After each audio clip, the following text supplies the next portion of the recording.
I don't have fingers.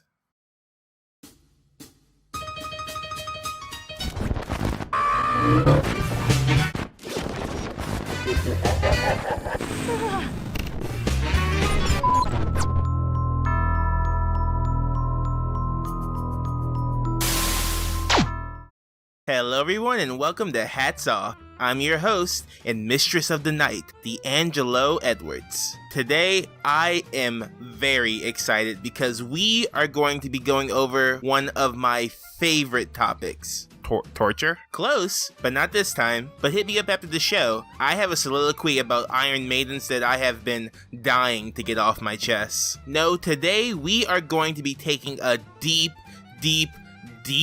dive into the life of America's #1 freaky family. Those denizens of the dark, spectators of the spooky. We are going to talk about the Addams family.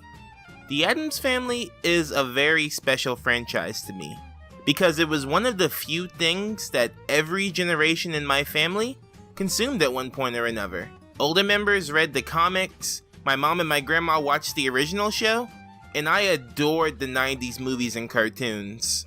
There was something about it that fascinated me. The bombastic acting in the films, coupled with the dark atmosphere that mixed beautifully with the dark comedy of it all. I think I can safely say that I have been partaking in Addams Family content my entire life. It was just one of those things that was always there, and I was happy it was because there was nothing really quite like it. The characters are instantly iconic.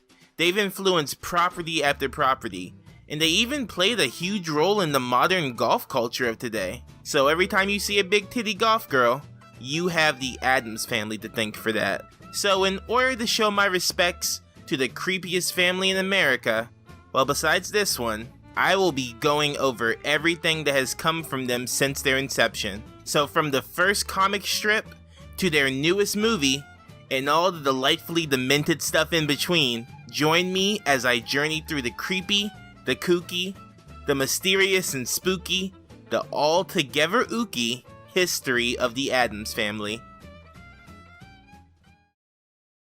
The story of the Addams family starts quite mundanely, actually, with the birth of the man who would become the father of everyone's favorite clan of kooks. Charles Addams was born on January 7th, 1912 in Westfield, New Jersey. The son of Charles Huey Addams, a piano salesman, and his wife Grace, Charles, by his own admission, had a very normal childhood, with loving parents and a regular suburban lifestyle. In fact, he is quoted as saying, "It would be more interesting, perhaps, if I had a ghastly childhood, chained to an iron bed and thrown a can of Alpo every day. But I'm one of those strange people who actually had a happy childhood." But the fact that Addams grew up normally didn't mean that all of his interests were all that common. Far from it, actually. Starting at a very early age, Addams' love for the darker side of the world had already started to form. Growing up in Westfield, he was constantly around disheveled and broken down mansions. Tall, dark buildings that could hold any number of untold horrors, and he was fascinated with them. Who had lived there? Who had died there? Were they tortured? Killed? Maimed beyond recognition? Sorry, I'm getting excited, let me calm down. The fact is that he loved the old houses, and would often explore them, sometimes getting in trouble for breaking into them. He also enjoyed playing pranks in the neighborhood, and it was said that his sense of humor was a little different from the others, though he was regarded as a nice kid overall, with a few weird tendencies. He also loved to explore graveyards, wondering about the people who were buried there and who they had once been. And he even started drawing young, as he was known to draw pictures of German Kaiser Wilhelm II being shot, stabbed, and run over by a train or boiled in oil. You gotta admire a kid who appreciates the classics. And it was this love of drawing that led Addams to the field of work that he would do until the day he died: cartooning. While he was in high school, this little known magazine came out. Pretty small, I doubt you heard of it. But the New Yorker launched its first issue, and from the moment Addams picked it up, he knew that's what he wanted to do for a living, and started immediately looking for a college that focused on it. He eventually settled in the Grand Central School of Art, where he even managed to sell his first cartoon to the New Yorker, for a whopping total of $7.50. And it sounds bad, but that was like $60 back then. So he essentially sold what would be considered a modern day commission. He eventually got more steady work retouching crime scene photos for True Detective magazine, which allowed him to beef up his drawing skills, while still submitting to the New Yorker here and there. Though he claimed he liked the corpses better the way they were. His cartoons had a nice charm to them, with them depicting everyday situations but with a twist. Like people snuggling unaware of the shark in the water, or a hairdresser having to deal with Medusa. Cute, slightly offbeat fun. But soon his big break would come, and he would rise to the ranks of the New Yorker's top paid artists. This right here? This is the skier. This is the cartoon that made Addams a very wealthy man. And it's kind of genius. It shows a skier somehow appearing to go through a tree, and while that on its own might give a light chuckle, it's the way it's laid out that gets me. The way the trail guides your eyes to the tree, and then to the dude in front of it, makes your brain skip a beat. How did that happen? Is he a ghost? Did he move? How? It's one of the only comic book panels I've ever seen with a built-in double take. It even guides your eyes back to the guy looking at the ghosting skier. It's a classic, and the New Yorker thought so too, because they ran and reran the cartoon for months, and it was plagiarized for years. This cartoon brought him fame, fortune, and lots of girls, as Addams was a well-known playboy, even at one point dating Jackie Kennedy, soon after the death of JFK, which, given his morbid taste, kinda fit him. Like, hey, your husband died? That's kinda hot. But while this cartoon did a lot for him, soon he would introduce a particular set of characters that would set the world on fire, and like it. When the Addams family was first introduced, they were anything but. It started out with a single panel strip of the characters that would later be known as Gomez and Morticia, talking to a vacuum salesman. And after this, Addams would add more and more creepy characters, like a young girl, a witch-like granny, and a hairy creature with a pretty good taste in headwear.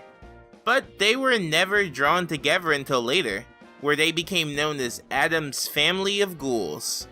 None of them had names, and the designs were still in the planning stages, and they weren't even the thing that Addams drew the most. In fact, out of the 1,300 strips that he drew for the New Yorker in his career, only about 58 of them focused in on the family. But the memorable look of the family and their macabre acts caught the attention of one David Levy, who saw the characters in the window and immediately decided that he needed to make a TV show about these characters. He contacted the New Yorker and they put him in contact with Addams, and over dinner, they hashed out the plans for what would become the start of the Addams family.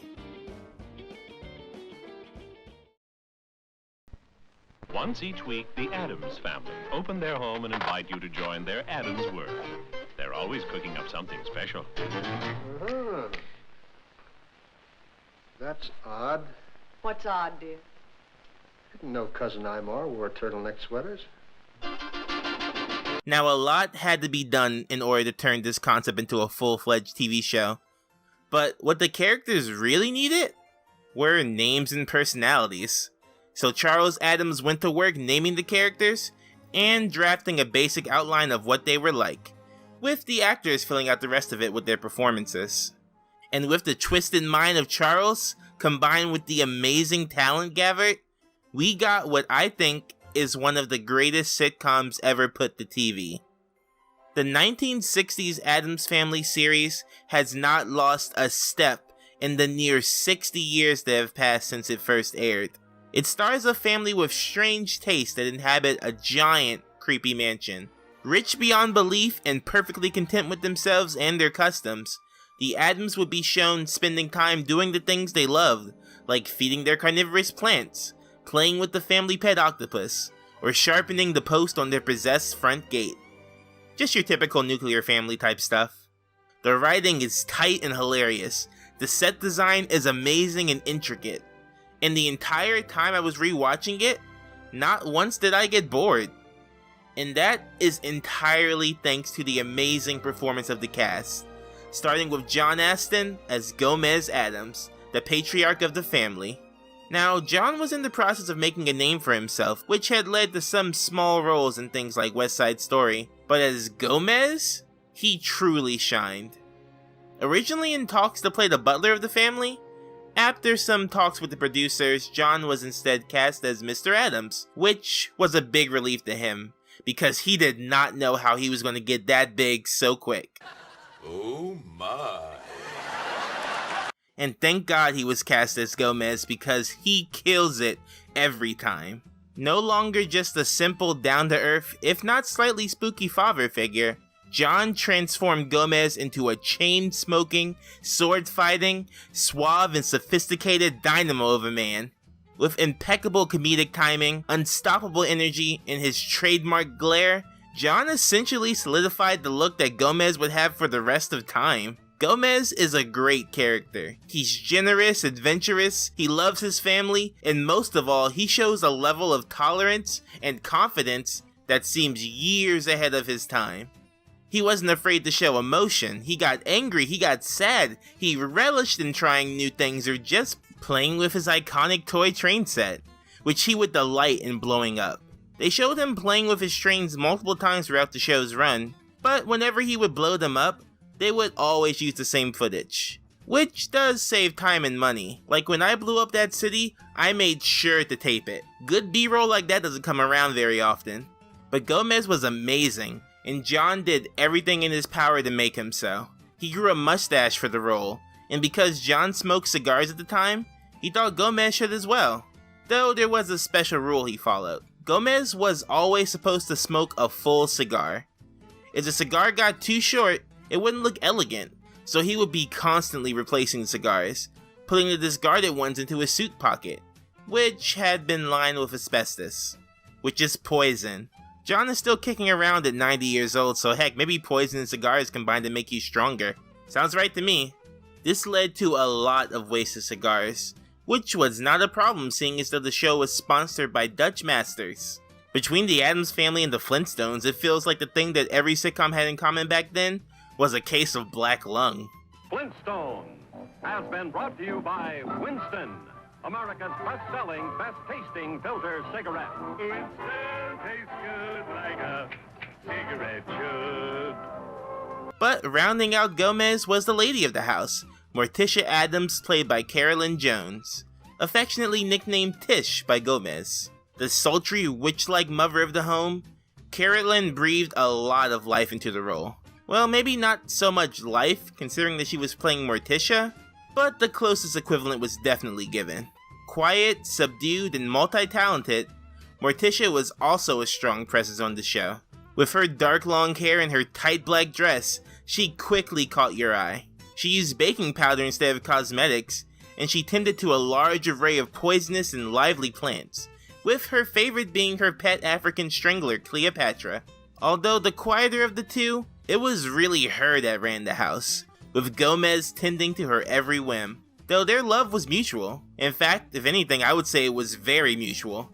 If she said even one word in French, or any foreign language for that matter, Gomez would be on her. Wait, Mrs. Lurch, with your savoir-faire. Tish, when you speak French, you know how it affects me.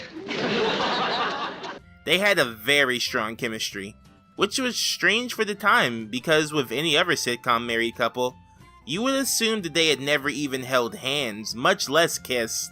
But Gomez and Morticia were the first ever TV couple that were implied to have had sex, and quite often. In fact, though the two never officially hooked up, John and Carolyn were noted to have a strong attraction for each other. But instead of acting on it, they acted with it, and used it to make their performance even stronger. During the run of the show, we didn't socialize much. We socialized more after the show was canceled than, and we remained friends for years until she passed away. But during the run of the show, neither Carolyn nor I dated or went out. I mean, we were both with other people, obviously. And I think we retained an attraction for one another that we were able to play in the show. And I remember calling her years after the show, been on the air, and I said, you know, I miss nibbling your arm. And Morticia might even be more fondly remembered than Gomez, with her striking appearance inspiring many characters after her, like Vampira and Elvira, Mistress of the Dark. That's right, guys. If it wasn't for this, we wouldn't have these. I mean her. But with Gomez's and Morticia's attraction to each other, it was only natural that children would follow. Lisa Loring and Ken Weatherswack took on the roles of Wednesday and Pugsley Addams respectively, the sweet children of the family, though with darker taste to fit the roles. While both of them were respectful to their parents and others, the things they liked to do were weird compared to most children. Pugsley had a pet octopus named Aristotle and liked to play with explosives, and Wednesday would chop the heads off of her dolls and train spiders. These two were the youngest of the cast, and for Lisa, it was her first acting gig. She didn't even know how to read yet, so they would have to read her lines before shooting. Though they would later start to develop stronger personalities in other adaptations, this version of the kids were pleasant, if not peculiar. Rounding out the family were Grandmama Addams, played by Blossom Rock, and the legend himself, Uncle Fester, played by Jackie Coogan, who was a legend in his own right. One of the first child stars, Coogan played a big role in passing a bill that would protect child actors from their money-grubbing parents, which became known as the Coogan Act. When he auditioned for the role of Uncle Fester, he was rejected at first, but after going home, doing his own makeup, and shaving his head, he nabbed the role for himself. Yeah, that's the spirit. Never take no for an answer. Never. But Uncle Fester was a very well-liked character. Weird hobbies, self-confident, and he was even electrified. The image of him blowing into a light bulb to light it up is now iconic, and it all started here. He also had some of the best lines in the show, and whenever he was on screen, he never failed to make me laugh. Uncle Fester, I'm ashamed of you. And Addams doesn't know the meaning of the word fear. I do. I'll shoot him in the back. He was actually Charles Addams' favorite character of the bunch, as he was kind of a caricature of Addams himself. Given both of their strange hobbies, it isn't hard to make the connection. Now, Grandmama Addams was rarely seen, going many episodes without her even making an appearance. But when she was there, it was fun. She was essentially a hag type of character, like a witch crowding over the cauldron type person. But instead of spells, she cooked up the food for the family. Delicious meals like cold yak, eye of newt, and toadstools were all cooked by her. She would also remind them all of the Addams traditions in all their glory. A seldom used character, but still a fun one for sure. Tending to the needs of the family was the looming figure of Lurch, played by Ted Cassidy. A giant Frankenstein-esque Hulk who seldom spoke, but would appear in a flash whenever the bell was rung, uttering his famous catchphrase, He actually improvised the line, which helped land him the role. At 6'9", Cassidy fit right into the role, and although he was great at it, he wasn't all that satisfied with it until later, not wanting to be typecasted. But fans loved him. He even received fan letters from girls from all over the country, and he even got his own song and dance called The Lurch. I guess it was his tall demeanor, his dark complexion, his big feet. You know what they say about a guy with big feet? They be saying, damn, you got some big feet. Besides playing Lurch, he also provided the role of Thing, the disembodied hand that helped out around the house. The hand servant, if you will. I won't. Well, no one asked you. You never see the rest of Thing, and he appears all over the house, coming out of various boxes, trapdoors, and other things.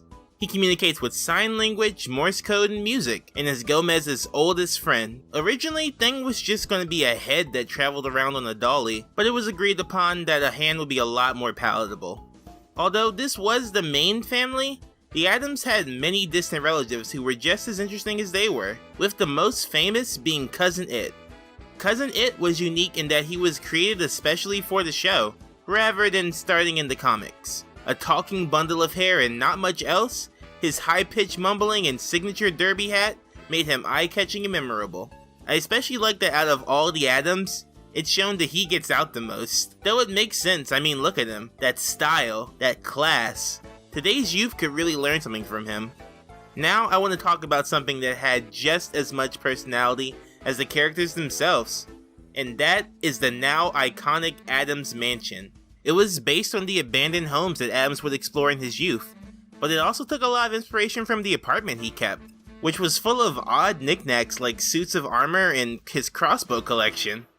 Well, most people would think that stuff is odd. For me, a house isn't a home unless you got at least one weapon. But the set was amazing, full of things like fossils, living bear rugs, and exotic animals.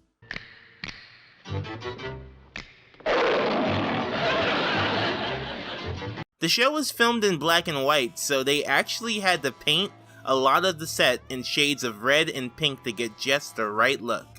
The Addams were homebodies, so they spent a lot of time at home.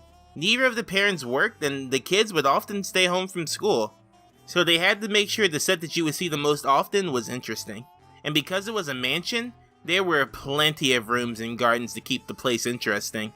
From Gomez's train room, to Morticia's deadly garden, to Pugsley's room of explosives and stolen hazard signs. It wasn't so much that the actors chewed the scenery, both the actors and the set were taking huge bites out of one another, and all of it synergized into a beautiful project that took America by storm, breathing new life into the Addams family. But although things seemed good on the surface, a lot was going on in the background. For one thing, Addams wasn't the biggest fan of the show. He thought the characters were too subdued and he wanted them to be crueler, more evil. In fact, the only thing he was satisfied with was the theme song, which, in fairness, was a very good theme song. It was done by Vic Mizzy, a Hollywood veteran, who also wrote the theme for another popular show at the time, Green Acres. He did the theme himself, and because the studio didn't want to hire more people to sing it, he just tripled his own voice. He claimed that it was the snaps that held it all together, and noted that they were as much a part of the song as the piano. And it really is one of the most iconic TV songs ever made. They're creepy and they're kooky, mysterious and spooky. They're all together oaky, the Addams family. Their house is a museum where people come to see them. They really are a scream, the Addams family. Neat. Sweet.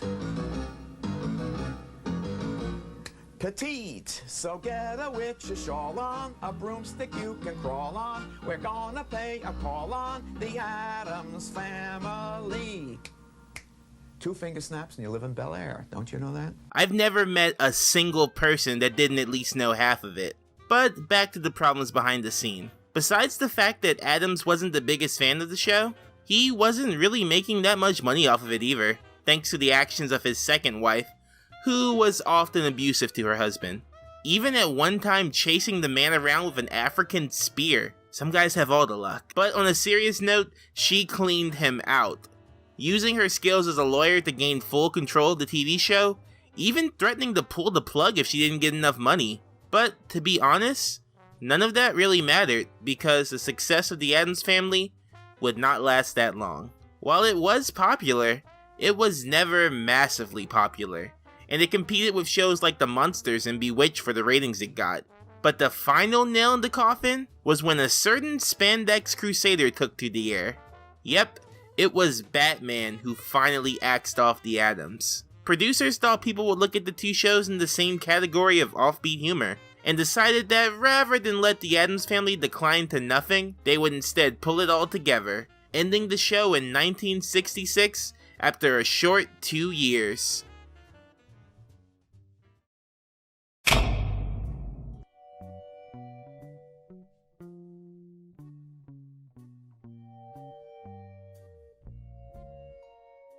The Addams Family was an amazing show then, and it's still an amazing show now.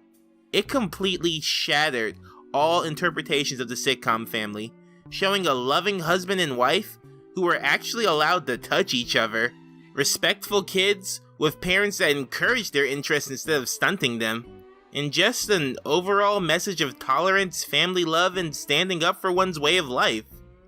While it may not be that shocking today, the themes and messages that they tackled were groundbreaking for the time, and even now it's just still so funny. It's one of my favorite sitcoms, and luckily, this wasn't the end for the Addams Family.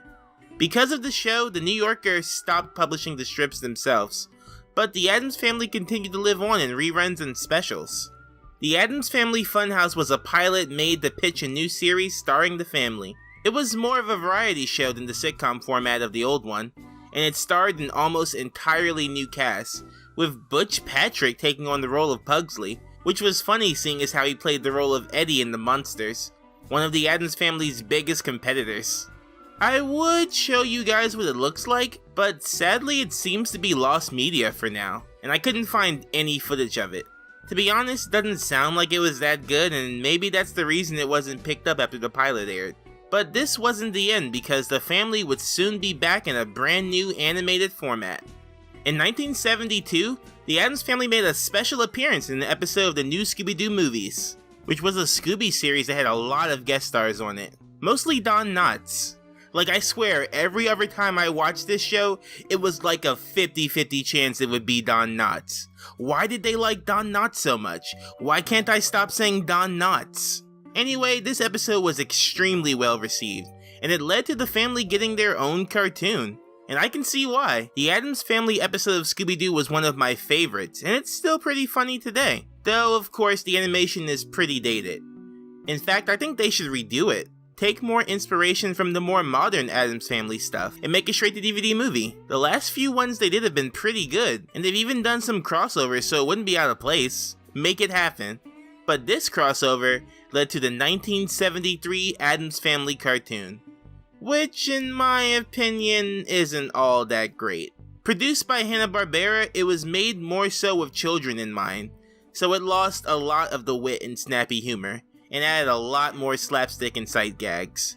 Also, unlike the Scooby-Doo crossover before it, this show did not have the fortune of having the original actors back to play their roles, and it really hurt some of the characters. Gomez loses almost all of his suave demeanor, and is given a sniveling voice that makes me wonder why Morticia would ever hang out with such a lame-o. It also lost a lot of the gloomy atmosphere with the family leaving the mansion to travel all over the country. It was a cheap cartoon that banked on the recognizable names of the Addams, rather than the charm that gave it its popularity. Still, the show did do one important thing, and that was changing Fester to be Gomez's brother, instead of Morticia's uncle, and that's how the character has been presented ever since. The show lasted a modest 16 episodes, and once again the Addams Family went into hibernation. Until 1977, when Halloween with the new Addams Family premiered, bringing back nearly every member of the original cast, with only Grandmama being absent. Blossom Rock was sadly sick during the filming, and passed away soon after it was released. The special proved that the cast had hardly lost a step, with John and Carolyn still killing it as Gomez and Morticia. But now it was in color, which for me doesn't work nearly as well as the black and white. Everything looks a little too bright, and a lot of it takes place in a set that has a distinct non-Addams Family flavor. Certain things are changed because with the passing of time, Wednesday and Pugsley have grown up, so two new kids were brought in to play their younger siblings, Wednesday Jr. and Pugsley Jr. Not the most inspired names, but it's good to see that Gomez and Morticia are still as passionate as ever. Beside the lack of the mansion, it's pretty much just more of the original series. Wacky shenanigans, morbid humor and all. Though not quite as good. Once again, this was intended to be pitched as a pilot for another revival series, but also once again, it seemed like no one was biting, and the Creepy and Kooky family would soon retreat back into the darkness for the foreseeable future. Although life seemed over for the Addams family, life was anything but over for Charles Addams. Even if his family of ghouls were gone, he never stopped drawing, and would continue to work for the New Yorker, submitting comics. He also sold his work to galleries and art magazines. He still had his love of fast cars and girls, but eventually he would finally settle down with his girlfriend, Marilyn T. Miller, in 1980. They were married in a pet cemetery, and everyone there was wearing black, including the bride. Dude, that little kid is hardcore goth. Hardcore goth. The couple will remain married until Addams' death in 1988, with Addams passing away in his car after suffering a heart attack. Oh, my mistake, his car was parked when he died. Though wouldn't that just be the Addams way to go? Passing on right in the middle of a busy highway. His body was cremated, and the ashes were spread in his pet cemetery. And this is where his story ends. Charles Addams was an amazing man. because no matter what people thought of him, he was always himself. He didn't stray from the darker side of humanity, but rather, he embraced it and used it to create his own special style. This well-to-do weirdness that you could only find in an Addams cartoon. And his cartoons are still funny, they're timeless, and I feel like anyone who wants to be a cartoonist should read at least a few of them. His view let people know that instead of fearing the scary things in the world, you should laugh at them instead, because they're not that scary after all. But with Charles having moved on, what did that mean for America's favorite family of misfits? The original show still enjoyed a large amount of reruns. Merchandise was still being made, heck, it even got a poorly made license game, and only the really good stuff gets those. But it had been over a decade since anything significant had been produced with the Addams Family name. But just like any good corpse, the Addams Family would soon rise once more. Sorry, Bill, but I'm leaving, and nothing you say can stop me. Do you hear me? Nothing.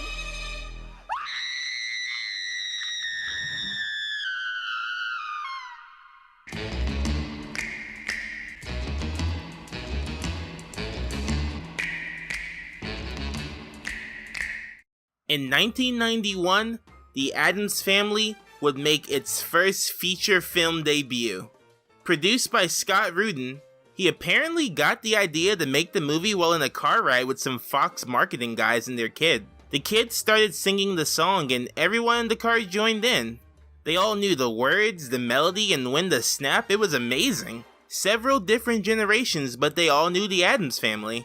That was the staying power this property had. Rudin knew at that moment that he had to make an Addams Family movie. So in 1986, he went to Addams to ask for his blessing, which he was given.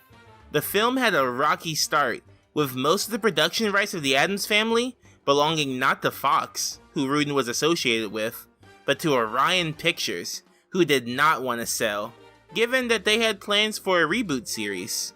The rest of the rights were owned by Addams' widow. They also had problems finding a director, with Terry Gilliam, who directed the cult film Brazil, turning it down, and Tim Burton turning down the gig to work on Batman Returns. But eventually it was decided that Orion would make the movie, after buying the rest of the rights from Adams' wife, and Barry Sonnenfeld would be the one to direct it, though halfway through filming it, Orion had to back down so Paramount would take over the duties from then. But Barry would only direct it if some changes were made to the script to make it a bit more serious. And with all that taken care of, the film was made, and oh my god guys, they nailed it. This is the definitive Addams Family. From the acting, to the set, to the writing, I think this is the closest we have ever come to seeing Charles Addams' vision truly realized. The plot of the movie is fairly simple. The Addams are mourning the loss of Uncle Fester, who has been missing for years, and a con artist disguises her son as Fester in order to steal the Addams' fortune. However, it turns out that the ruse might be true, as Fester realizes more and more that he might truly belong with the Addams. It's a really easy to follow movie, but where it soars is in its execution. Every actor does an amazing job, with the standouts being Gomez, Morticia, Wednesday, and Fester. Raul Julia breathes fresh new life into Gomez, and while I think that he lacks a bit of the comedic timing of John Astin, he more than makes up for it with his raw energy. He's loud, he's passionate, he bounces around, he swords fight, and he does it all with a manic grin and a cigar in his mouth. He is a delight whenever he is on the screen. Julia stated that he loved playing Gomez, and that it was his favorite role, and that he was glad that one of his final roles brought so much joy to children. That's me! I was children! Opposite to Julia, we have Angelica Houston playing Morticia, who cranks up her sultry nature to 11. She actually beat out Cher for the role, who she thought she would lose to, considering Cher's star power and her natural Morticia-like look. But Houston kills it here. She screams spooky sophistication, and she rocked her long black dress. A lot actually went into her perfecting the look, with her having to wear a metal corset to keep the figure, along with gauze eye lifts, neck tucks, and fake nails applied daily. In addition to this, they also had to attach strings with spirit gum to the corners of her eyes to give him that pointed Morticia look. She went through a lot, but she definitely gave her all. And her and Julia's chemistry was unmatched, with them being all over each other once again, though now with the added freedom of a PG-13 rating. Next, setting what I believe is the gold standard for child acting, is Christina Ricci as Wednesday. She absolutely nails it in this role. And this is the Wednesday that people think of when they think Wednesday Addams. She's smart, sadistic, and sassy to a fault. She brings a dark edge whenever she's on the screen. Not to disparage Jimmy Workman, who also does a great job as Pugsley, but Ricci stole the show, and was the breakout character of the movie. She even added some of her own ideas to the role, like sleeping vampire style in her bed. And then in a shocking casting choice, at least to me, we have Christopher Lloyd as Fester. He brings a wonderful sense of doom to the character, with Fester looking more imposing than ever, with Lloyd's distinctive talking style adding on to it. Lloyd is a great actor in his own right, but I would have never guessed that he could fit into the Fester role so easily. In the TV series, Fester was this high-pitched emotional mess, while in the movie he's played so that he comes off almost imposing. I say almost because again, this is the Addams family. He still loves his family and does anything for them. It's just that he can be kinda rough to look at. All of the other actors did excellent jobs as well, and the costumes and sets brought a grand feeling that the Addams family had never seen before. They took bits from the comic and the original TV shows, and added their own spin on things. Like how Thing now left his box and was seen skittering about the house. Actually, it was them taking from the TV show that landed them in a bit of trouble. David Levy, the producer of the original show, ended up suing them for $50 million, claiming that a lot of the ideas they used in the movie were created by him for the show. And to be fair, he did have a point. That show pretty much solidified the personalities of the Addams family. However, rather than fight it out in court, they decided to settle it privately. Also, as I mentioned before, Fester was the son of the con artist originally and pretending to be Fester, but it was eventually revealed that he actually was Fester. But in the original ending, it was going to be left ambiguous. All of the actors hated the decision, except surprisingly Fester himself, as Lloyd was indifferent to it. They all got Ricci to go up and ask for it to be changed in order to show that Fester was indeed the real Fester, and not some imposter. And later, the director would agree that that change was made for the best. And I think that the audience also agreed, because this movie was a roaring success. With a modest budget of $30 million, the final box office score more than quadrupled it, earning over $191 million at the box office. This brought the Addams family back into the public mind, bringing in lots of new products, including not only video games, toys, a brand new cartoon series that was miles ahead of the first one, and even brought back John Astin as the voice of Gomez, but it even gave us what would become the most popular pinball machine ever made. So it was no surprise when a sequel was greenlit. The Addams Family Values premiered in 1993 and was even better than the first one. It brought back nearly the entire original cast, minus Grandmama, who was now played by Carol Kane, and they gave just as good a performance as the last one, with Wednesday being even better now that she had grown up a bit. Our parents are having a baby too. They had sex. In fact, this Wednesday was one of my first ever screen crushes. I don't know, maybe it was the way she casually drank poison, or how she looked bathed in the light of the summer camp that she had set on fire. As you can see, I had a type from a very young age. The plot was also a lot more interesting, with Fester once more being the center of it, as when the Addams have a new child named Pubert, which was going to be Pugsley's original name, but was changed due to sounding too suggestive, hire a nanny to watch over him, who Fester falls in love with, not realizing that she is a secret serial killer who preys on rich men, marrying them and then killing them to inherit their fortune. You know, real honest work. The film is a laugh a minute, infinitely quotable, and a fun ride from start to finish. There was only one problem. Where's the money? When are you going to get the money? Why aren't you getting the money now? And so on. So please, the money. It was hardly successful.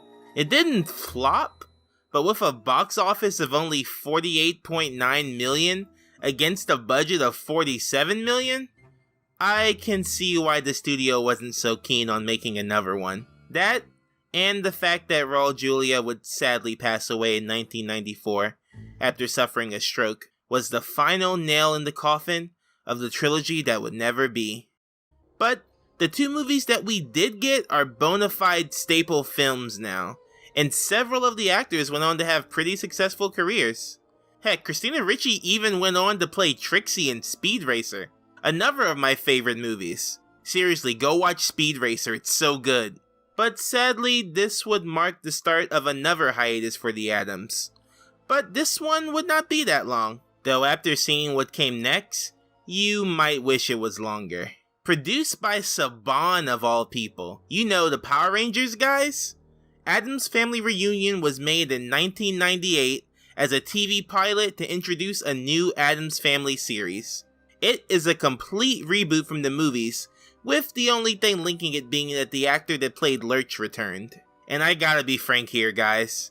It's really not that good. It was made more with children in mind, which was the problem with the first animated series, and it failed to play on the strengths of the Addams Family name, that being the black comedy and satire.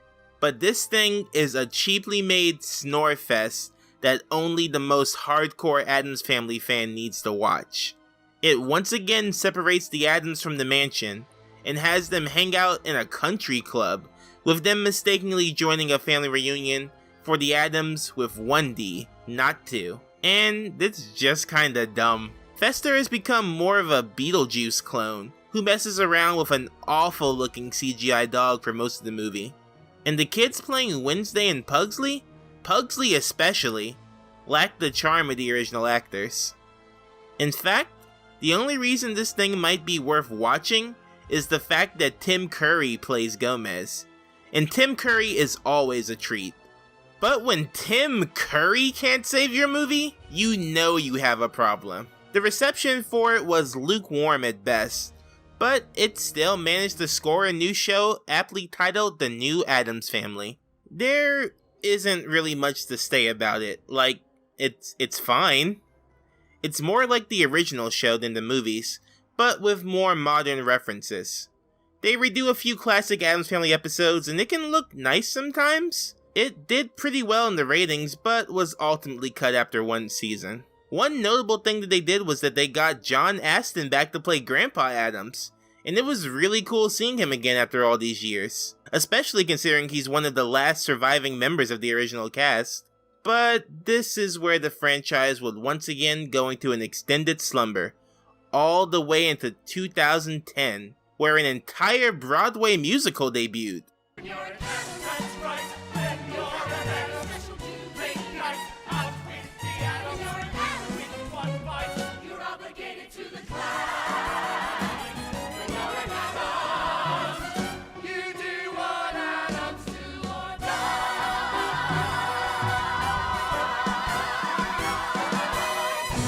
Imagine that, from nameless comic strip characters to a fully formed musical production.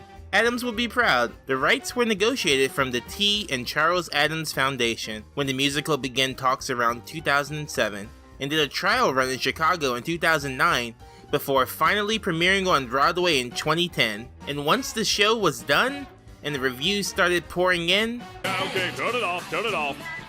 It didn't work. It did not work. Reviews for this thing were terrible. People called the entire production a mess, and the bad reviews came pouring in like a torrent of blood. But surprisingly, it sold out every show it did, and it even went on tour. Now, having watched it myself, I can see where the bad reviews come from. The plot is all over the place, a lot of the characters are out of character, with Wednesday wanting to date a normal boy, and Morticia being afraid of growing old. Morticia would not be afraid of growing old. every year brings her closer to death, and if you haven't realized it by now, death is kind of all of their thing. But there is also a lot to like about it. The set and costume design is pretty good, all the actors put on a nice performance, and the songs are nice and catchy. And although flawed, I think it's still a fun time. And I think most of the public agreed that the good outweighed the bad, because bad musicals don't bring in money like that. Well, unless you're Cats, but that's a whole different coffin to bury. But now we have caught up, and it's time to discuss the most recent Addams Family movie. In 2010, Illumination Entertainment, now stay with me now, acquired the rights to make an Addams Family animated movie. It was going to be stop motion and take a lot of inspiration from the comics, and it was going to be directed by Tim Burton. But by 2013, plans for that had fallen apart. Instead, MGM stepped in to produce, and got Cinesight to do the animation for it, who had previously worked on stuff like The Star and Gnome Alone. Don't know how to feel about this. Now, I remember when I first saw the designs for the new Addams Family, and I thought they looked great, faithful to the comic, though with some new tweaks at it. I especially like the nooses that they put into Wednesday's hair, and now whenever I draw her, I always include them. I do think that they made Gomez a little too thick though. Makes him too similar to Fester. I was excited for this movie. I felt that if they played it right, this could be a new classic. Then I saw the trailer, and let's just say... Yuck. I've done this thousands of times. Give my creature life! Live, I tell you, live! I was less than impressed.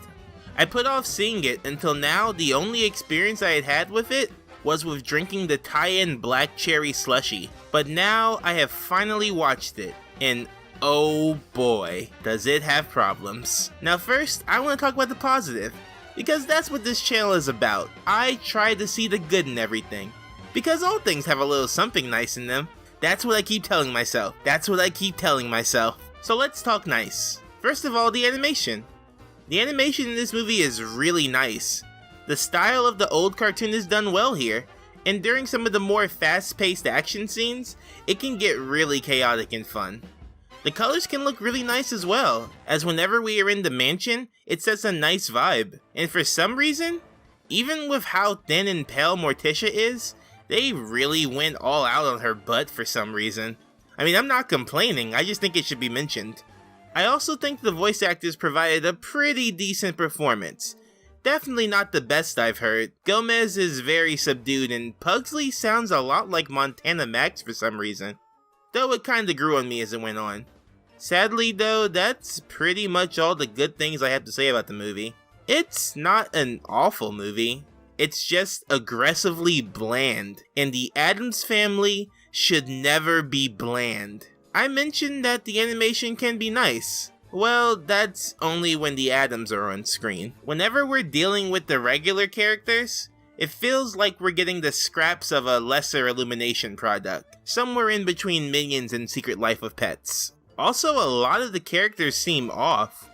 Gomez pushes Pugsley to stick to the family traditions, when in every past iteration, even the bad ones, Gomez always lets his children express themselves freely. The Addams want to be accepted even though they've always been comfortable in their own skin. You see them afraid a lot, when they would only ever embrace dangerous situations. And for some reason, a large amount of the plot seems to focus on Wednesday longing for the other way of life. That's not Wednesday. That's not what this franchise is about. And that is not the Addams Family. They aren't afraid of being persecuted for their beliefs. They aren't longing to fit in. Have you heard their family motto? Sic gorgiamus allos subjectatus nunc. We gladly feast on those who would subdue us. It's a great motto. Reminds me of mine. Nole odorare me tibi fidem nate. What's that mean? Do not bow to me, for you were born in fealty. There is definitely something here, but at the end of the day, like the black cherry slushy, it was just mediocre. And with that, we have reached the end of our journey. Or have we?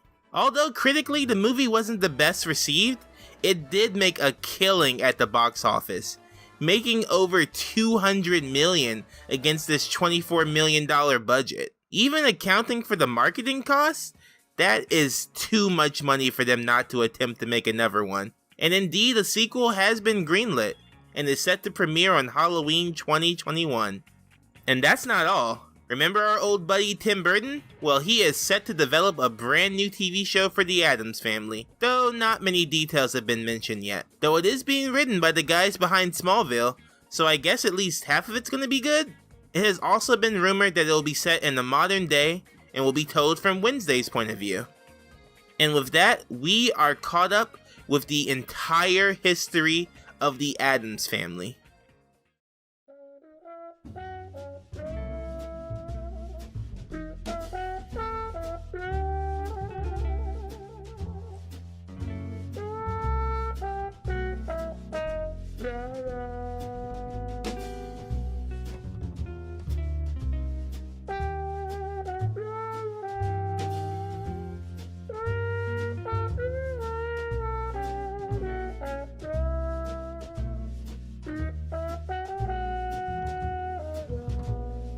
The Addams family has got to be one of my favorite properties ever. And after researching it, watching it, reading it, playing it, and just drowning in it, I think I know why. Charles Addams was a lot like me. In fact, it's scary how similar we are. He understood my humor, my passion for art, my fascination with the weirder parts of the world, and he owned it. No, he flaunted it. He made it work for him, and he never felt embarrassed about it. Yes, he was weird. Yes, he was stubborn.